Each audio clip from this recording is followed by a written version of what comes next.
ጠላቴ አሳፈርኩ እንዲሆን ሰይጣን ሆይ እፈር የሚል መዝሙር በዘመር አንድ ሰው አይናገርም። ሚካኤልን ስታመሰግን ግን ሰዎች ይናገራሉ። ሰይጣን ሆይ ከኔ ሂድ ከማለት ናና ሚካኤል ናና ማለት አይሻልም? ይሻላል አይሻልም? ሰይጣንም ማባረር ከተቻለ ሚካኤልን ናልን ማለት ይቻላል አይቻልም? ሰዎች ሰይጣንን ማናገር ይቻላል ብለው ያስባሉ። መላእክትን ግን ማናገር ሌላ አምልኮ ነው ብለው ሰይጣን የሰው እምነት ለማጥፋት የሚለምን ከሆነ እነ ቅዱስ ሚካኤል የሰው እምነት ለማጽናት ይለምናል አይለምንም? ይሄ ሲባል ሰው ይናደዳል። ሰይጣን ለጥፋት ሲለምን እግዚአብሔር የሚሰማው ከሆነ ሚካኤል ለምህረት ሲለምን እንዴት አይሰማው? መላእክት ከእግዚአብሔር የተላከው ማውረድ ብቻ አይደለም፣ ከኛ የተላከውን ጸሎት ልመና ወደ እግዚአብሔር ያሳርጋሉ፣ ያቀርባሉ። መጽሐፍ ቅዱስ ግልጽ አድርጎታል። ዳንኤል 12:1 ላይ በዚያን ጊዜ ስለ ሕዝብህ የሚቆመው ታላቁ አለቃ ሚካኤል ይነሳል። ስለምን የሚቆመው? ስለ ሕዝብ። ስለዚህ ሚካኤል የሚቆመው ስለማን ነው? ቅዱስ ሚካኤል ለሁላችን ይቆምልን። መጽሐፍ ቅዱሳዊ ነው። አያችሁ፣ ይቆምልህ ሚካኤል ገብርኤል ይቆምልህ ማለት ከመጽሐፍ ቅዱስ የተገኘ ልመና ነው፣ ጸሎት። ስለ ሕዝብ የሚቆመው ታላቁ አለቃ ሚካኤል ይነሳል። ስለዚህ ቅዱሳን መላእክት ይቆማሉ ስለኛ፣ ለሁላችን በምልጃ ይቆሙልን። እሰይ ነጋ ላመሰግን ነው። መላእክት የኛን መዳን የደስታ ምክንያታቸው ነው። እንደውም የሚገርመው በሰማይ ሰርግ የለም፣ ድግስ የለም። መላእክት የሰርግ ያህል የሚደሰቱት መቼ ነው? በምድር ላይ አንድ ኃጢአተኛ ምን ሲል ንስሐ ሲገባ። አይገርማችሁ? ሉቃስ ወንጌል ምዕራፍ 15 ላይ በግልጽ ተጽፏል። አንድ ኃጢአተኛ ንስሐ ሲገባ በሰማይ መላእክት ዘንድ ደስታ ይሆናል። የኛን በጎ ነገር የሚፈልጉ ናቸው። ስለዚህ በጎ ነገራችንን የሚፈልጉ መላእክት ከማንም በላይ ስለኛ ይጸልያሉ፣ ያማልዳሉ፣ ይለምናሉ። ሁሉ መዳንን እንዲወርሱ ለማገዝ የሚላኩ መናፍስት አይደሉምን? ቅዱስ ጳውሎስ ዕብራውያን 1:14 ላይ ሁላችንም መዳን እንድንወርስ ይፈልጋሉ መላእክት። ስለዚህ ስለኛ ይጸልያሉ፣ ያማልዳሉ። የሚገርማችሁ ስለ መላእክት ስናነሳ ትንሽ የማይዋጥላቸው ሰዎች እንደው አንድ ነገር እንዲረዱ እንፈልጋለን። እኛም መረዳት ስላለብን ነው። ለሰይጣን የሚሰጥ ቦታ በብዙ ሰዎች አይምሮ ላይ ለመላእክት አይሰጥም። ሰይጣን ላይ የማይነሳ ጥያቄ መላእክት ላይ ሲሆን ይነሳል። ሰይጣን አለው ተብሎ የሚታሰብ መብት እነ ቅዱስ ሚካኤል ሲሆኑ ግን የላቸውም ብሎ ሰው ይከራከራል። ለምሳሌ አንድ ሰው ክፉ ነገር ለመስራት ሲያስብ ያን ክፉ ነገር የሚያሳስበው ማን ነው? መልሱ። ሰይጣን ነው። እዚህ ያለውን ሰው የክፉ የሚያሳስበው ማን ነው? ሰይጣን ነው። ሌላ ቦታ ያለውንስ ክፋት ሲያስብ ያን ክፋት እንዲፈጽም የሚገፋፋው ማን ነው? በየቦታው ስትሄዱ ሰዎች ሰይጣን ምን አለኝ ይላል፣ አሳሳተኝ ይላል። ሰይጣን በሁሉ ቦታ የሞላ ነው እንዴ? ሰይጣን በሁሉ የሞላ ነው? ይሄ ጥያቄ ተነስቶ ያውቃል? ገብርኤልን ግን እዚህ ረዳይ ስትል እዛም ረዳይ ስትል በጣም ብዙ ሰዎች ይመጻደቁብናል። ገብርኤል የት ነው የሚሄደው? እዚህም ስትጠሩት እዛም ስትጠሩት ገብርኤል በሁሉ የሞላ ነው ወይ እግዚአብሔር ነው እንጂ በሁሉ የሞላው ብለው የሚከራከሩ ሰዎች ስለ ሰይጣን ሲሆን ግን አይከራከሩ። በሁሉ እንደሞላ ነው የሚታሰብ። እንዴ ገብርኤል ታዲያ እንደፈለገ እንዲዞር ሰይጣን ይሁን? ሰይጣን ሲሆን ሰዎች አይነሱም ጥያቄ። አሁን ሰይጣን እንዲያደርገኝ ስትል ሲሰሙ ለሰይጣን በሁሉ የሞላ ነው እንዴ አይሉም። ገብርኤል ረዳኝ ብቻ አትበላል። ገብርኤል ረዳኝ ስትል ግን ገብርኤል በሁሉ የሞላ ነው እንዴ ይለዋል። ሚካኤል አንድ የወደቀ መልአክ እኮ ነው ሰይጣን ነው አይደል? ነው። ብዙ ጸጋውን ብዙ ክብሩን የተገፈፈ እሱ ላይ የማይነሳ ጥያቄ ከነሙሉ ክብራቸው ከነሙሉ ጸጋቸው ያሉ እነ ቅዱስ ሚካኤል ላይ ሲሆን ይነሳ። ይሄ ብቻ አይደለም። ሚካኤል ሆይ ገብርኤል ሆይ ስንል ሰዎች በጣም ይናደዳሉ። ወደ መላእክት መጸለይ መላእክትን መጠየቅ አይገባም ይላሉ። መላእክትን ማነጋገር አይቻልም ይላሉ። ሰይጣንን ማነጋገር ግን ችግር የለም። ሰይጣን ሆይ እግዚአብሔር ይገስጽህ፣ ሂድ አንተ ሰይጣን የሚል ጥቅስ አለ። ሂድ አንተ ሰይጣን ሲባል ችግር የለውም። መዝሙሩን ይዘምራሉ። ጠላቴ ሆይ የሚል መዝሙር አላቸው በጣም ብዙ ሰዎች። ጠላቴ ማን ነው? ያው ጎረቤቱን ጠላቴ የሚል ሰው ያው ለምሳሌ አይሆንም። ግን በጠቅላላው ጠላቴ ሆይ ድል አረኩ ምናምን የሚሉ መዝሙሮች ጠላቴ የሚሉት ማንን ነው? ሰይጣንን ነው። ጠላቴ ሆይ ብለህ ዘምር፣ ጠላቴ አሳፈርኩ እንዲሆንኩ ሰይጣን ሆይ እፈር የሚል መዝሙር በዘምር አንድ ሰው አይናገርም። ሚካኤልን ስታመሰግን ግን ሰዎች ይናደዳሉ። ሰይጣን ወይ ከኔ ሂድ ከማለት ናና ሚካኤል ናና ማለት አይሻልም? ይሻላል አይሻልም? ሰይጣንም ማባረር ከተቻለ ሚካኤልን ናልን ማለት ይቻላል አይቻልም? ይቻላል። ሰዎች ሰይጣንን ማናገር ይቻላል ብለው ያስባሉ። መላእክትን ግን ማናገር ሌላ አምልኮ ነው ብለው ያስባሉ። ይሄ እጅግ በጣም የተሳሳተ በእውነት ከቅዱሳን መላእክት ጋር ምን ያህል እንድንራራቅ ራሱ ሰይጣን ምን አይነት ስራ እየሰራ እንዳለ ነው ያሳይ። አንድ ጥቅስ ልጨምርላችሁ ይህን እንድትታዘቡ ነው። ሉቃስ ወንጌል ምዕራፍ 23 ቁጥር 32 ላይ ክርስቶስ አንድ ቃል ተናግሯል። ጌታም አለ ስምዖን ስምዖን ሆይ እነሆ ሰይጣን እንደ ስንዴ ሊያበጥራችሁ ለመነ ይላል። እንደምን ሊያበጥራችሁ ለመነ? እንደ ስንዴ ሊያበጥራችሁ ለመነ። እኔ ደግሞ እምነታችሁ እንዳይጠፋ ስለእናንተ አማለድኩ ይላል። ጸለይኩ፣ ለመንኩ። ክርስቶስ በሥጋ ወራት ለአጽድቆተ ትስብእት ጸልዋል፣ ለምኗል፣ አልቅሷል አይደል? ስለዚህ እምነታችሁ እንዳይጠፋ እኔ ስለእናንተ ጸለይኩ፣ አማለድኩ። ሰይጣን ግን እምነታችሁን ለማጥፋት እንደ ስንዴ ሊያበጥራችሁ ምን አለ? ለመነ ይላል። ሰይጣን የነ ጴጥሮስን እምነት ለማጥፋት ይለምናል አይደል? እየሰማችሁ? ሰይጣን የሰው እምነት ለማጥፋት የሚለምን ከሆነ እነ ቅዱስ ሚካኤል የሰው እምነት ለማጽናት ይለምናል አይለምንም? ይሄ ሲባል ሰው ይናደዳል። ሰይጣን ለጥፋት ሲለምን እግዚአብሔር የሚሰማው ከሆነ ሚካኤል ለምህረት ሲለምን እንዴት አይሰማው? ኢዮብን መከራ ላሳየው ብሎ አስፈቀደ አይደለ? ዲያብሎስ እግዚአብሔር ፊት ቆሞ ተፈቀደለት። እሺ የፈለከውን አድርገው ተባለ። ኢዮብ ላይ ያንን ሁሉ መከራ አወረደ። ኢዮብ ላይ መከራ እንዲያወርድ ፍቃድ የሰጠው ማን ነው? ለማ ሰይጣን ለኢዮብ ያሰበለት ጥሩ ነው መጥፎ ነገር ነው? መጥፎ ነገር ለኢዮብ ላሰበው ሰይጣን እግዚአብሔር ፈቃድ የሚሰጥ ከሆነ ለኛ መዳን ጥሩ ነገር ለሚያስቡ እነ ቅዱስ ሚካኤል ፈቃድ አይሰጥም ወይስ እግዚአብሔር ለሰይጣን ብቻ ነው እሺ የሚለው? እና እንዴት እንዳስጠጉት የሰይጣን መብት በጣም ሰፍቷል፣ የመላእክት መብት ግን በጣም ጠቧል። አራት ቁም ነገሮች ልንገራችሁ ዛሬ። ቅዱሳን መላእክት በእውነት ስለኛ እንደሚያማልዱ መጽሐፍ ቅዱስ በግልጽ ያስቀመጣቸው ነጥቦች ማለት ነው። የመጀመሪያው ቅዱሳን መላእክት ያማልዳሉ። ለምን?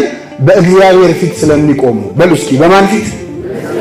ምን ስለሚቆሙ። መላእክት ይቆማሉ። ሰራዊተ መላእክት ይቀውሙ ቅድሜሁ እንላለን አይደል? መላእክቱ የመላእክት ሰራዊት ሁሉ በእግዚአብሔር ፊት ምን ይላሉ? ይቆማሉ። እነሱም በተናጠል እየመጡ እኔ በእግዚአብሔር ፊት የምቆመው ገብርኤል ነኝ ሲሉ ነበር። ስለዚህ ቅዱሳን መላእክት በእግዚአብሔር ፊት ምን ይላሉ? ይቆማሉ። ግን መቆም መቀመጥ እኮ ለኛ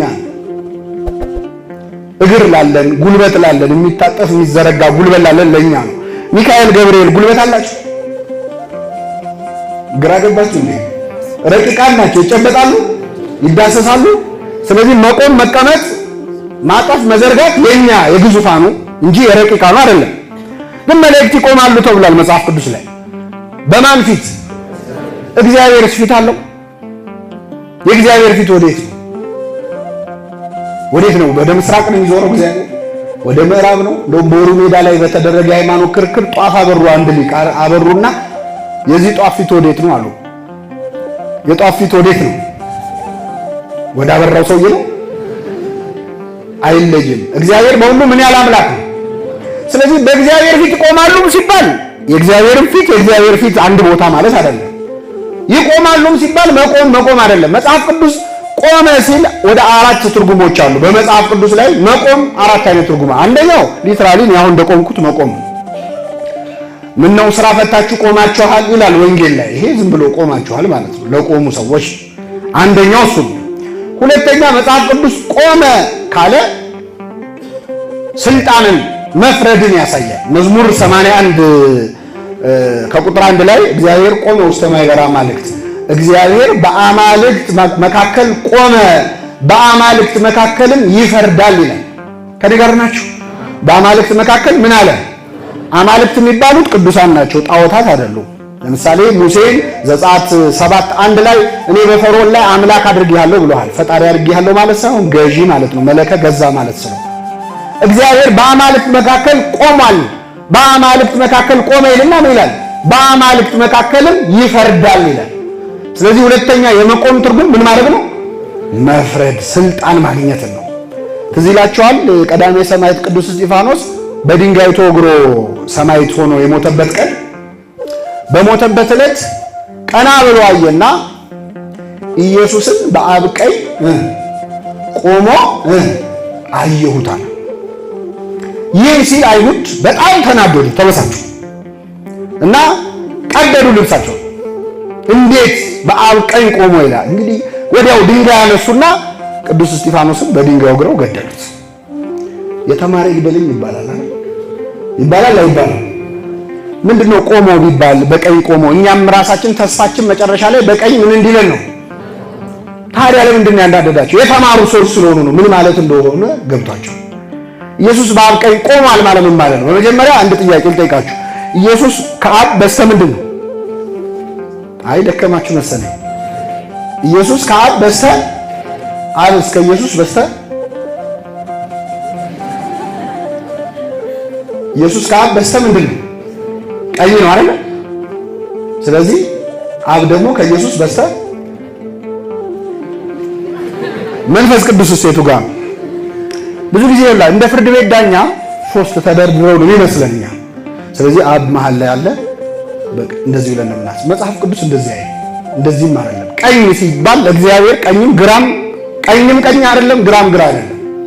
ቀኝ ማለት ስልጣን ነው። ወደ ጥቅሱ ሳልመጣ ለምሳሌ ለአንድ ሰው እኔ ቀኝ እጄን ሰጥቻለሁ ቢል ምን ማለት ነው? ገንጥዬ ማለት ነው።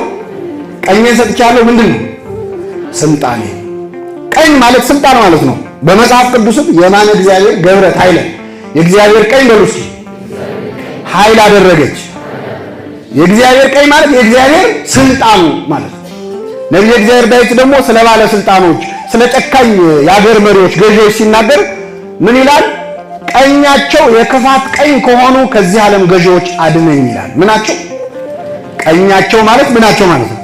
ስልጣናቸው የክፋት ስልጣን በአምባገነንነት በጭካኔ ከሚገዙ ከዚህ ዓለም ገዢዎች አድነኝ ማለት። ስለዚህ ቀኝ ማለት ምንድነው? ስልጣን፣ እሪና፣ እኩልነት ማለት። ኢየሱስ በአብ ቀኝ ሆኗል ማለት በአብ ምን ስልጣን፣ በአብ እሪና ማለት እንጂ የአቅጣጫ ጉዳይ አይደለም።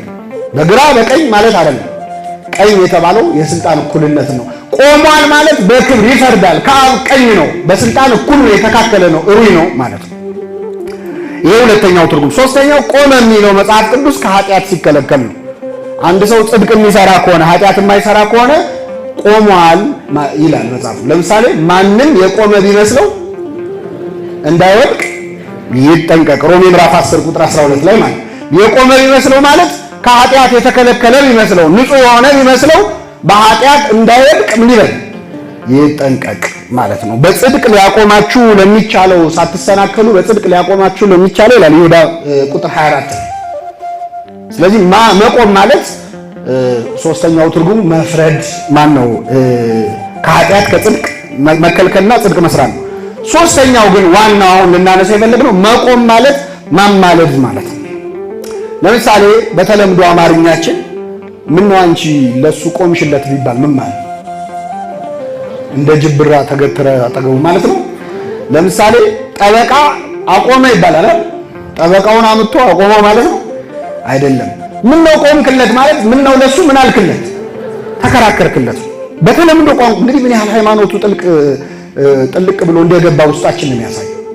መጽሐፍ ቅዱስ መቆም ቀጥታ ማማለድ ሲለው እናገኛለን። ታሳውሱ ከሆነ እስራኤላውያን በአንድ ወቅት ጥጃ ሰርተው ዘጸአት 32 ላይ ጣዖት ማምለክ ጀመሩ። ከግብፅ ምድር ያወጣን አምላካችን ብለው ለጥጃ መስገድ ጀመሩ። ሲሰግዱ እግዚአብሔር ተቆጣና ይህንን ሕዝብ አይቼዋለሁ ላጠፋው ነው አለ ይላል። ለሙሴ አለው ሙሴ ሆይ ከግብፅ ምድር ያወጣው ሕዝብ በድለውኛልና አጠፋቸው ዘንድ ተወኝ አለው ይላል። እስኪ በሉ ምን በለኝ? ተወኝ። ማን ነው ተወኝ የሚለው?